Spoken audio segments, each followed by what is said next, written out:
पांचजन्याय विद्महे पावमानाय धीमहि तन्नो शंकः प्रचोदयात्। दर्शकों, स्वागत है अध्यात्म ज्योतिष के खास कार्यक्रम में। आज हम लोग बात करेंगे शंख को लेकर के। शंख को लेकर के प्रायः बहुत सारी भ्रांतियां भी बनी रहती हैं और शंख जो है ओरिजिनल कैसे हम लोगों को प्राप्त हो, इसके लिए भी हम लोग तरह तरह से जो है हम लोग सर्च करते रहते हैं। कहीं हम लोग गूगल के इसके बारे में से स्टडी कर लेते हैं कहीं, या फिर हम यूट्यूब पर तमाम प्रकार से हम इसका देखते रहते हैं कि कैसे जो है हम लोग शंख के बारे में समझ पाए। शंख को लेकर के एक वीडियो मैंने पहले बनाई थी और आप लोगों ने बहुत अच्छी मात्रा में उस शंख से बहुत कुछ सीखा भी है और आपको अच्छी जानकारी भी मिली। लेकिन फिर भी कई सारी बातें जो मैं उस वीडियो में नहीं कर पाया था, आज मैं चाहूंगा कि इस वीडियो में क्लियर करूंगा। सबसे पहले प्रश्न उठता है कि हम लोग शंख जो है हम अपने पास में जब हम खरीद रहे हो तो इसके कैसे हम देखें मार्केट में कि हम जो शंख ले रहे हैं ये वास्तव में ओरिजिनल है भी या नहीं। क्योंकि मार्केट में कई प्रकार से देखो, जब जहाँ पर कारोबार की बात आती है तो वहाँ पर अनेक प्रकार से, जहाँ असली भी होते हैं तो वहाँ नकली को भी तैयार करने का एक सिलसिला शुरू हो जाता है। और फिर खासकर ये धर्म से जुड़ा हुआ मामला है, कहीं ना कहीं आध्यात्मिक संस्कृति से जुड़ा मामला है। तो इसमें जो है हम लोग प्रायकर हिंदू सनातन पद्धति के अंदर शंख को घर में सभी लोग रखते हैं। जो लोग नहीं भी रखते हैं तो वो लोग धीरे धीरे एक दूसरों को देख करके या कहीं ना कहीं किसी ना किसी प्रकार से जो है वो लोग, चाहे इसके फायदे को देख करके वो लोग रखें या फिर आध्यात्मिक सक्रियता को देख करके वो लोग रखें, लेकिन फिर भी शंख वो लोग रखते हैं। आज मैं आपको दिखाऊंगा, मेरे पास में ये शंख है। मैं थोड़ा करीब से आपको दिखाने का प्रयास करूंगा और आप इसको देखिए। ये ओरिजिनल शंख है, काफी बड़ा आकार है इसका, आप इसको देख रहे होंगे। इसमें बहुत प्रकार से सफाई तो नहीं है, लेकिन ओरिजिनल है उसकी भी यही पहचान है कि ये बिल्कुल साफ नहीं है। एक पहचान, वैसे मैं बहुत सारे आपको इसकी पहचान भी बताऊंगा और आप बिल्कुल करीब से देखें तो इसमें ये जिसकी नाभि प्रदेश होता है और ये आप देखें इस पर बिल्कुल जो इसके छिलके हैं अभी ये भी इसका जो है नेचुरल रूप से नहीं उतरा है। अब आप इसको सूंघेंगे तो इसमें प्राकृतिक जो वो गंध होती है वो इसमें है। दूसरा क्या है कि जो डुप्लीकेट शंख होते हैं वो चमकदार बहुत ज्यादा होते हैं। वैसे शंख यह एक कीड़े से उत्पन्न होता है, आप सब लोग इसके बारे में जानते हैं।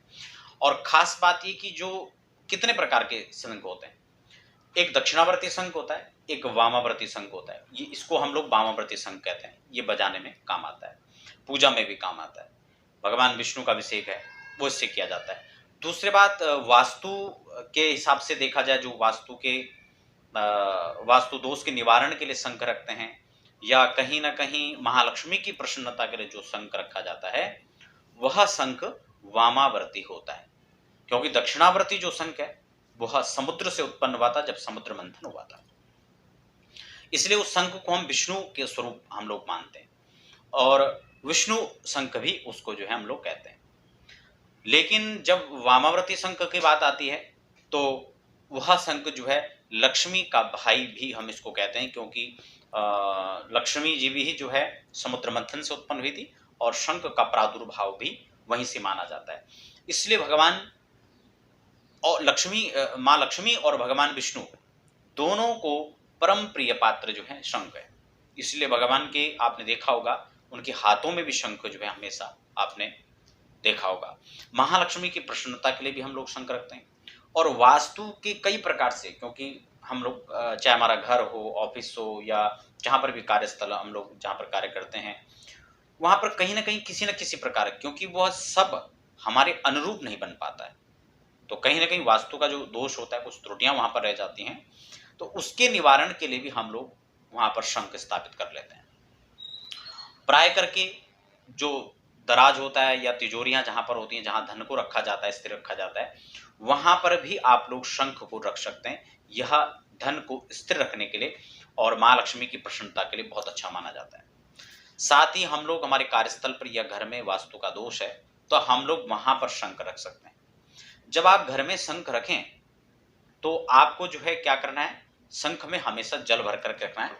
और कुछ लोग शंख को उल्टा रख देते हैं, ऐसे उल्टा। इसको उल्टा नहीं रखना होता है, ये बिल्कुल ऐसा ही रखना होता है। इसको इस तरह से आप रख सकते हैं। एक चीज यहाँ पर और आती है, देखिए शंख का आकार लोग पूछते हैं कि शंख कितना बड़ा होता है, कितना बड़ा रखना चाहिए। तो जो प्राकृतिक जो चीजें होती हैं उनका कोई फिक्स स्वरूप नहीं होता है। ऐसे रुद्राक्षों के बारे में जानकारी होती है, लोग उसमें देखते हैं कि नहीं ये असली है या नकली है, कई मुखों को बना दिया जाता है। तो ऐसा नहीं है कि वो प्राकृतिक है या नहीं है, उसकी पहचान कुछ इसी प्रकार से की जा सकती है कि उसका जो स्वरूप है वो बिल्कुल प्रॉपर नहीं होगा, जो उसकी गोलाई है या लंबाई है, तो वो इस रूप में हम लोग नहीं देख सकते हैं। दूसरा क्या है कि बजने की बात आती है कि कितना तेज बजता है शंख या कितना तेज ये बजेगा।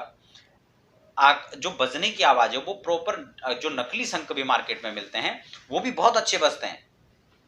और आपने देखा होगा जो लोग वहां पर सेल कर रहे होते हैं वो उसको बजाकर बहुत अच्छे दिखाते हैं। खासकर आप हरिद्वार, काशी, मथुरा कहीं भी आप गए होंगे तो वहां पर वो जो शंख बजाते हैं, बेचते हैं, वो आपको उसको बहुत अच्छा बजाकर देखेंगे। तो बजने से हम नहीं इसको सिद्ध कर सकते कि ये असली है या नकली है, लेकिन फिर भी जो असली शंख होता है उसका जो बेस होता है वो बिल्कुल अलग होता है।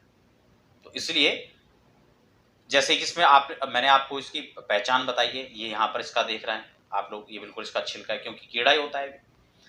और उसके बाद ये इसके साइडों में भी बिल्कुल प्राकृतिक जो इसकी वो है वो इसमें पूरी इसमें झलक उसकी दिख रही है। तो अलग अलग प्रकार से मैं आपको एक दूसरा शंख भी यहाँ पर दिखाता हूँ। इसकी अब ये शंख एक जैसे नहीं हो सकते हैं, सभी प्रकार से सभी शंख अलग अलग इसमें आपको दिखाई देंगे। अब इसमें आप देखिए, इसमें बिल्कुल जो है अंदर से ये रेडनेस इसमें, ठीक है ना, नाभि प्रदेश बिल्कुल ऐसा ही है।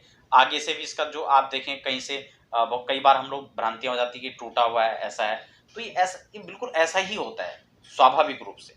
ठीक है, इसमें आप देख रहे होंगे आगे से, आपको नजदीक से दिखा रहा हूं ताकि आपको समझ में आ पाए। तो ये तमाम सारी जो इसमें लक्षण विद्यमान है वो इसके स्वाभाविकता को दर्शाते हैं। और जो बनावटी होगा उसको बड़ा चमकदार बनाएंगे, लंबा बनेगा, दिखने में अच्छा लगेगा। तो बजने की बात करें तो बजने में सब एक जैसे ही बजते हैं, इसमें कुछ नहीं है, लेकिन जो थोड़ा सा अच्छा शंख होता है उसमें बेस होता है। अब हम बात करते हैं कि जब आप शंख घर में रखें तो इसका पूजन आपको करना चाहिए।